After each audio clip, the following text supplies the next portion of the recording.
Hello and welcome to the Wildcat Watch. I'm Annie Hansen. Worried that an oak mite might bite, Rob Dowdy went down to the health center to learn how to fight mite bites. When you hear of a creature hiding in the trees on campus that can't be seen and wants to take a bite out of you this fall, you might think horror movie.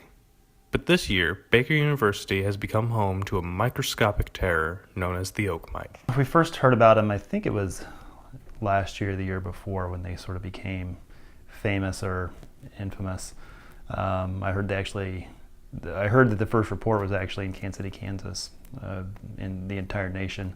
So we've seen them intermittently from time to time. This summer seemed to be not as bad until just recently, actually. And I've seen several students come in last week and 2 weeks ago with some fairly robust bites, I would say.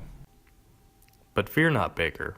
There are ways to combat the bites. One of the things that they can do is, once they come in from outside, is change clothes, shower before they go to bed, so that it's not hanging on their skin before they go to sleep, so they don't have a chance to get into their skin. Well, the typical insecticides, or not insecticides, but the repellents, I should say, off and that sort of product can be helpful, though I've not actually seen the data on it, but I've heard that they're not all that effective. Probably the most effective thing would be to stay covered up, long sleeve shirts and that sort of thing. The inflammatory reaction can be, fairly robust, especially for an insect bite. You can get these fairly large welts, big area of erythema, redness. So the best thing that people can do is probably take an antihistamine of some sort, because whenever they do get bitten, it's a big histamine reaction that your body produces, and antihistamine is the drug of choice for that. Experts from the Department of Agriculture report that the bugs should disappear after the first frost on campus. Reporting for the Wildcat Watch, I'm Robert Dowdy. The I Am Your Brother Keeper program held the event From Wildcat to Adulting for young males on campus. Baker alumni were invited to inspire and provide guidance for the attendees. Kelly Peltier has more.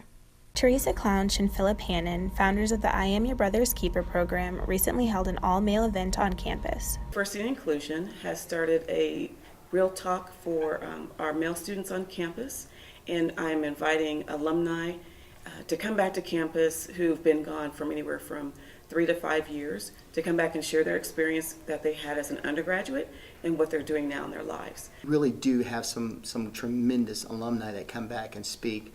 The panelists tonight, I saw those three while they were here in school over the 16 years, and I'm just excited about what they're going to share this evening with this group of men. Understanding that they may be going through some trials and tribulations, the students here at Baker currently, it's the same trials and tribulations that they may have went through, so knowing that they can get through and still be successful is maybe our main goal. That we may have did wrong or messed up on, hopefully we can course correct so it doesn't happen to them. So yeah, but not only that, but just hear about our experiences and what we went through, and even give them some knowledge of what we're doing now, and maybe some outlets they could possibly get when they get out of school too.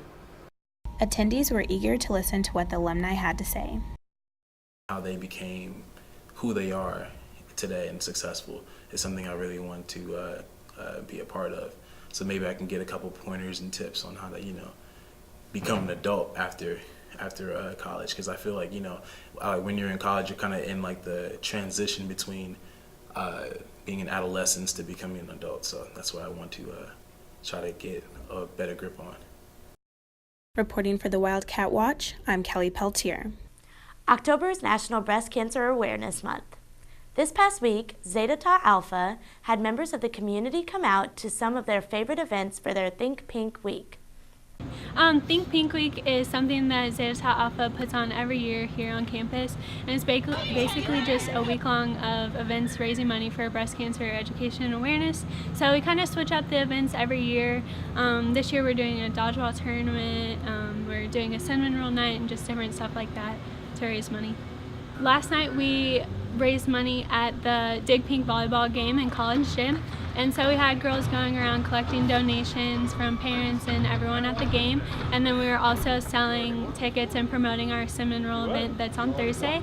And in the Union every day, we are selling macaroons for $3, and they're from this guy that is from France, and they're super good, strawberry flavored.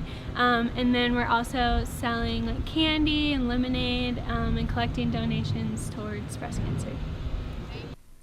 Thanks for all the support for breast cancer awareness.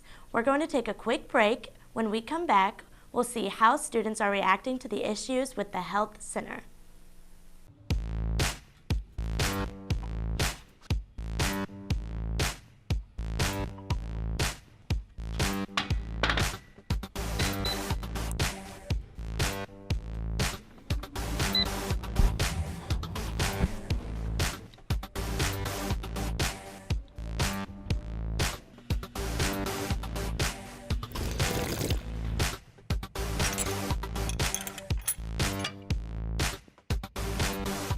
Welcome back to the Wildcat Watch. The fitness center at Baker University is starting to experience some wear and tear. Wildcat Watch's Josh Chalker sat down with some students to discuss the recent issues with the fitness room. The fitness center at Baker University has been under some heat lately about its equipment and availability of machines. Usually I go every day. It's really dirty. Most of the equipment doesn't work, and it works actually, correction. The equipment does work, but it just doesn't function to its full potential or the full amount that it should. Lauren Frecking, a student at Baker University, has some recommendations on how to help the current situation. Realistically, I've heard that there's not much of a budget for improvements, but I think that it would be really good if we could just get someone in to clean or service the treadmills regularly. Even just having someone to service equipment when it breaks would be an awesome improvement. Newt Holden, a senior at Baker University, talks about his observations with the fitness center. I've been at Baker University for 4 years now, and I use the weight room more than the fitness center, but usually when I'm in there, I notice that the treadmills are out of commission or broken. I wrote a column about it, and a lot of student athletes said they loved it but weren't going to repost it or reblog or anything just because it was too dangerous with their coach. I haven't heard any solid results yet. A lot of people have reposted it that aren't athletes, and some athletes have reposted it or commented. And then thankfully the newspaper website posted it too, which I'm hoping alum read our school newspaper and get inspired to donate. So I haven't seen any solid benefit from the article yet, but I'm hoping that there will be something. So hopefully in the future, with the great voice of the Baker University students, something will improve so that students can enjoy this facility. Reporting for the Wildcat Watch, I'm Josh Chalker. Baker students living in the dormitory are encouraged to put up decorations to make their rooms feel more homey. Here's Wildcat Watch's Lamad Evans. At Baker University, students who live in the dormitories are encouraged to decorate their rooms to help ease the transition from living at home to living on a college campus.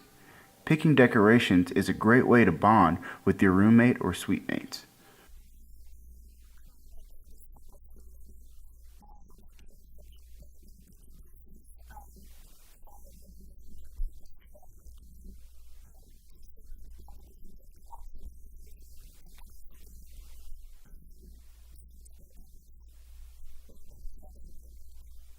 The dorms give students many ways to express themselves through decoration.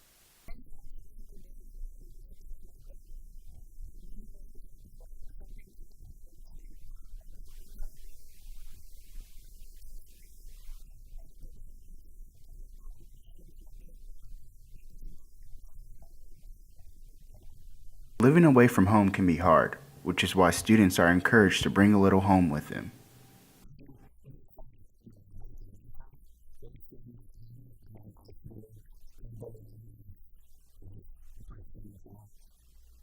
Students feel very few limitations when it comes to decorating their rooms.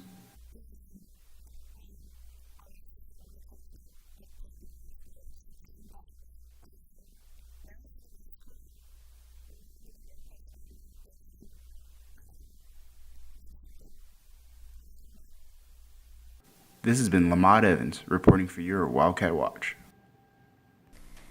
This week's Baker Beat, Bailey Cabry asked students what their favorite fall activity is.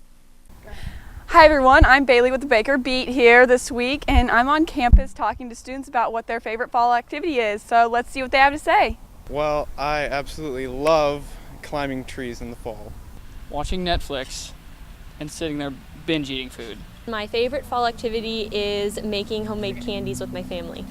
My favorite fall activity is bonfires with friends out by the lake because it's cool, like you can cuddle with blankets and stuff. And, yeah.